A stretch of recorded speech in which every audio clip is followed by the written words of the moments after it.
Breaking news, real estate coverage, and financial advice. Live from the Homeboys studios, this is the Homeboys. CNBC's latest millionaire survey is out, and it is pretty evident where they are putting their money. It's safe to say they're moving away from the riskier stuff and into fixed income, real estate, gold, and silver. That makes sense, and I'm no financial advisor, and I may be biased because I own a lot of it, but cash flowing assets and cash flowing real estate is your best hedge against recession and inflationary times. And it seems like we may be in one of both. Well, now that we've heard what this gentleman is doing, as well as all of the millionaires, let's find out what the common man and woman on the street is doing. For that, we're going to take you to Kyle Balls. I'm here with Bobby Joe. Bobby Joe, how do you plan on investing now and in the future? Investing? What are you talking about? Investing's done for a bunch of idiots. Heck, the market, it only goes one way. It's going to go from down here and it's going to go straight up there. We ain't got to worry about that. I got a house. Market goes up, take cash, pull out, put it in my pocket, go buy me whatever I want. I just got a Ford F-350 truck. Okay. All right, that's Bobby Joe. We're going to move on. Keep going up, though. Keep going. All right, now I want you guys to meet Bennington. He is from California and an entrepreneur who invented art popsicles for avatars, so then you can trade them for sneakers. So it sounds like you're doing pretty well. What are you going to do in these changing times? So I'm investing in air rights, water rights, and mineral rights in the metaverse. I'm also into virtual pet rocks. That market is going way up recently, and my biggest investments have been in the stock market. It has only gone up, it will always go up, and that's mainly it. Okay, back to you guys in the studio.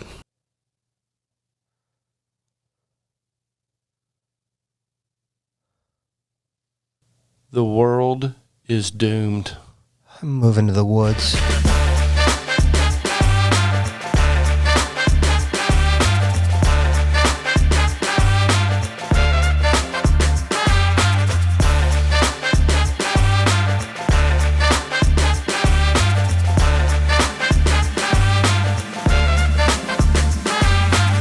Hey everybody, you're kicking it with the Homeboys and the Homeboys podcast. My name is Clint Wetherell. We have a very exciting topic today. We are talking about millionaires and what are they doing with their money right now. As always, I'm here with my buddy, Mr. Scott Adams. What's up? I'm good. I'm looking forward to talking about some pretty important things. We're going to talk about what millionaires are doing to prepare for the inflationary times and the what everyone believes is a coming recession. We're going to talk about how they're focused on preparing for opportunities that could abound if economic conditions continue this way. And last, we're going to talk about kind of how they prepare, how they are patient, how they stay the course, and how you can take some lessons from them. So, speaking of millionaires, how are you, my friend? I guess I'm doing all right. I've got a garage remodel going on right now that's Nice. That I'm excited to get my man cave. So I'm spending money there, but I'm reading a cool book right now that's called The Year of Less, and it's about this woman that just scaled back. She went on some time where she didn't shop, like only necessities for like 12 months. And she's talking about that and purging, like getting rid of all of her stuff. And so I'm gluttonous in the fact that I'm adding on to my house, but I'm trying to learn to skimp a little bit. So, we just got too much stuff, man. I know. I found myself bored on Sunday, and I looked over at my wife and I said, my God, I've spent over $1,000 sitting here on the couch over here. And I realized I'll get on those shopping sites. I bought some gold and silver, which, You get a little crazy with the shopping. Yeah. Is that what millionaires are doing? Just sitting at home on Amazon? Yeah, I'm sure. That's the opposite of what they're doing.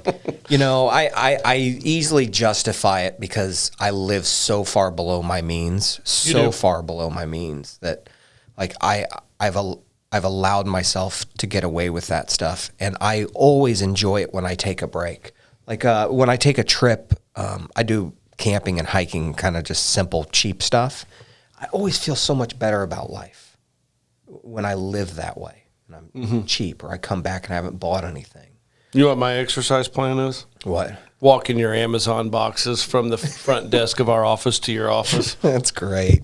I get in here before you do. So like I've got I love it. You know, I'm like your personal bitch. Right. You know, you build these pyramids on my desk with them. These giant shuttling your statues. boxes, you know, back. I love it. But anyhow, I'm excited. I'm excited to talk about this today because, you know, I think there's no doubt that we're in times that are different than what we've experienced for the last, call it 10 years. Sure. You know, interest rates have went up. Everyone, Chicken Littles are coming out, which I'm a Chicken Little myself, as you know. But So I think am I. it's interesting to talk about, you know, what is everybody doing? Yeah. You know, Well, what brought this to my attention the other day is I'm a big fan of Elon Musk, just as a businessman and everything he touches. It's amazing how genius he is. he seems to have a lot of things figured out. He was cutting jobs at Tesla in anticipation of a downturn. He's not cutting jobs because they needed it currently. And I thought, that's pretty crazy that and I know other people are taking steps like that, but like when I see what is the most valuable car company in the world making anticipatory cuts, it got my attention. Headed by the richest man in the world. Yeah, and he's making cuts. Now, I think we're in a unique time with the economy. As you know, I for some reason enjoy watching and learning from economists, and there's some factors that we've kind of never seen before. Every economy is brand new. There's always different factors pushing and pulling on it, but the mix of inflationary times and a possible recession right around the corner makes it a unique time where we're able to watch what some of these smart business people and millionaires are doing in advance. And I'm fascinated by all the moves they're making. And then I saw a study that 79% of millionaires believe we have a recession. A recession will begin in the next 2 years. 79% of millionaires. I'd like to know where they get that. Where they get that data. They didn't call you? I didn't. I didn't get a call either. Not part of Weird. that. You know, but I don't think anyone trusts our opinion. No. You know, my wife, come on the show and tell you about how stupid I am at home. I trust your opinion when it comes to business and the economy and accounting and real estate more than anyone else on this planet I know, and I know the best people in the nation on all of those topics. Well, I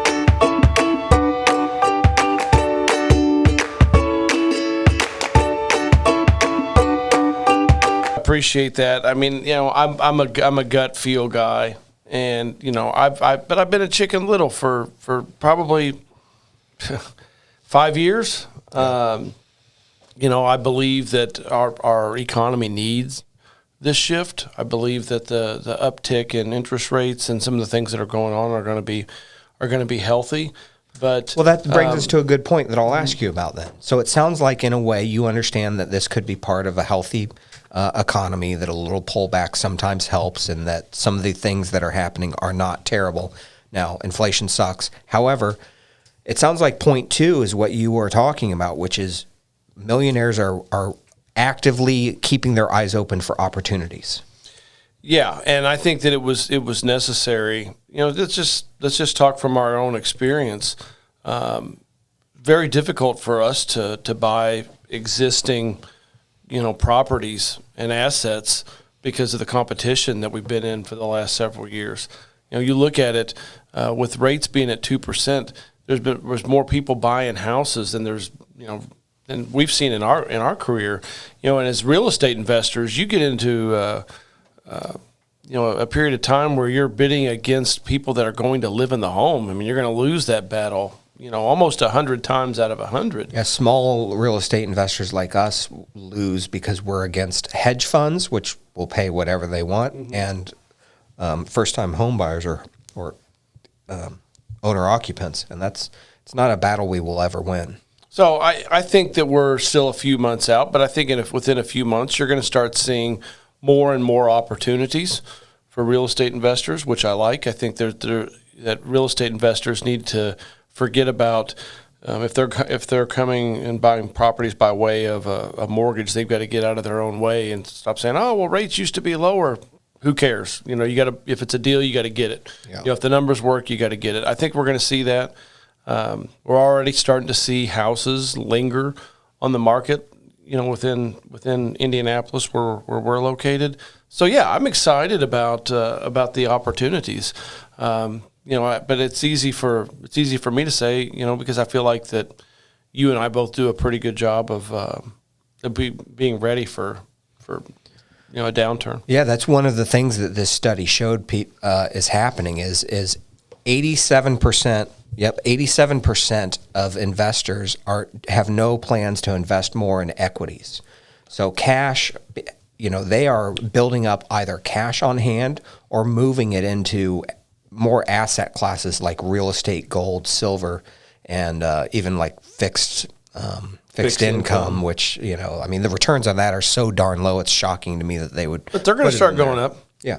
And I mean, it's safer. it's not going to be that attractive, but I mean, they're going to Still, I mean, right. but it's basically been zero for forever. But it's a little safer, and they're scared of what's to come. Mm-hmm. And we are you and I, just to speak on what you and I are doing, which is we are shoring up our portfolio. We're going to we always do this anyway, but we go through it. We find any dogs with fleas, and we either change the property to make it perform, or we sell it off. And then if we sell it off, we always add 2 more to replace it. So we're in the process of buying heavily right now, even more than we already do. We just added 3 duplexes. We added a couple of Airbnbs here in our hometown. We're looking at an Airbnb in Florida. There's a lot on I mean, that's just the tip of the iceberg with what we're working on, to be frank. Mm-hmm. And we believe that one of the things that can see people through this coming time is good cash flowing real estate. You know, it's a real world asset. The money that it puts off can help see you through these periods. And so we are preparing by doing that, and so are a lot of millionaires. The counter argument people are saying is, well, that real estate's about to maybe take a dive or have a drop in value. And for people like us, long-term investors, we don't care in a way. As long as that baby keeps churning off the rents, we're not looking to sell it. So in a way, the numbers that it's worth is almost irrelevant to our math. Now, don't get me wrong. The last thing I want is to buy an asset that goes down in value. Another argument going on out there that I was listening to last night that I haven't fully bought into is they're saying there's an argument now being made that inflation is going up at such a rate that even with a recession, property values could hold or even increase in value while a recession is happening. And that's a crazy concept to think. I don't believe it. Yeah. Like I said, I haven't bought all the way in, but there's also not enough homes for people. So there's a lot of pressures on the real estate market coming up. There's not enough homes for people to own. There's been a lot of people sitting on the sidelines who couldn't buy in right now because they kept getting bid out. So there's a lot of demand still out there that's unsatisfied. Rates are still historically good. You and I talked about that. I know they're not 2%, 3% anymore. Oh, I think they're still great. The rates are fine, but it has led everyone into this false perception of what reality is. And it has also contributed to our very payment-driven society.